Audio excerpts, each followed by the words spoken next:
वासुदेवाय ओम नमो भगवते वासुदेवाय।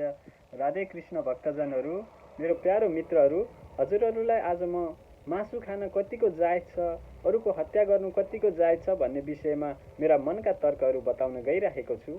मित्रहरू, वास्तवमै अरूको हत्या गरेर खानु भनेको गल्ती चिज हो, नराम्रो चिज हो, किनकि शास्त्रले पनि अरू प्राणीलाई दुःख दिएर अरूको हत्या गर्नको लागि मानव जातिलाई चाहिँ आज्ञा दिएको छैन। भीषण परिस्थिति भयो भने बेग्लै कुरा हो, होइन भने चाहिँ साधारणतय परिस्थितिमा चाहिँ कुनै पनि प्राणीको चाहिँ हत्या गर्न शास्त्रले आज्ञा दिएको छैन। हामी मान्छे भनेको सर्वोत्तम प्राणी हौँ। हामीले सबैमा राज गरेर बस्न सक्ने क्षमता भएका बुद्धिवान प्राणी हौँ। त्यस कारणले ती बोल्न नसक्ने, ती हाम्रा आवाज बुझ्न नसक्ने प्राणीहरूको हत्या गरेर हामीले खानु भनेको त्यो साँच्ची नै गल्ती हो। किनभने उनीहरूमा भन्दा हामीमा धेरै चेतना हुन्छ, उनीहरूभन्दा हामी धेरै बुद्धिमान हुन्छौँ। त्यही भएर उनीहरूको हत्या गर्नु भनेको वास्तवमै गलत हो। साथीहरू, हजुरहरूले भन्नुहोला देवीको मन्दिरमा बलि चढ्छ भनेर। साथीहरू, वास्तवमा बलि प्रथा भनेको आफैमा गलत चिज हो। बलिको अर्कै मिनिङ छ, तर पशु बलि दिनु भनेको एकदमै गलत हो। तर हाम्रो धर्मअनुसार कतिपय तामसिक यज्ञ गर्नेहरूले पशु बलि दिन्छन्, देवीलाई शक्तिलाई खुसी बनाएर अनि आफूले चाहिँ तन्त्र मन्त्र लिनको लागि बलि दिने प्रचलन रहेको छ, र यो वास्तवमै गलत पनि हो।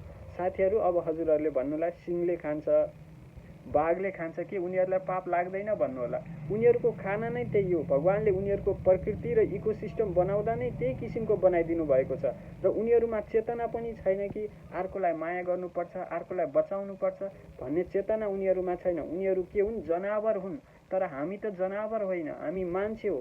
हामी मान्छेमा चेतना छ, बुद्धि छ, विवेक छ। त्यस कारणले हामी बुद्धि विवेक भएका प्राणीहरूले आफ्नो जिउरोको स्वादको लागि एउटा बोल्न नसक्ने जनावरलाई चाहिँ मारेर खानु भनेको कति जायज होला? हजुरहरूले खानुहुन्छ लेग पिस के भन्दै खानुहुन्छ? हजुरहरूको स्वादको लागि मिठो छ, तर जब चाहिँ त्यसको हत्या गरिन्छ त्यसलाई पनि पीडा हुन्छ, त्यसलाई पनि दुख्छ।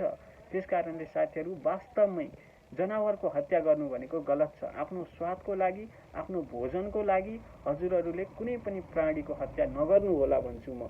सकेसम्म मासु नखानु होला, सकेसम्म छाडिदिनु होला, किनकि हजुरहरूले मासु खानाले त्यो प्राणीको ज्यान गएको हुन्छ, त्यो प्राणीलाई पीडा भएको हुन्छ। हजुरहरूले त्यसको त्यो मासुलाई चाहिँ आनन्द लिएर खानुहुन्छ, तर त्यसलाई त्यो मर्दाखेरि कति पीडा भएको हुन्छ।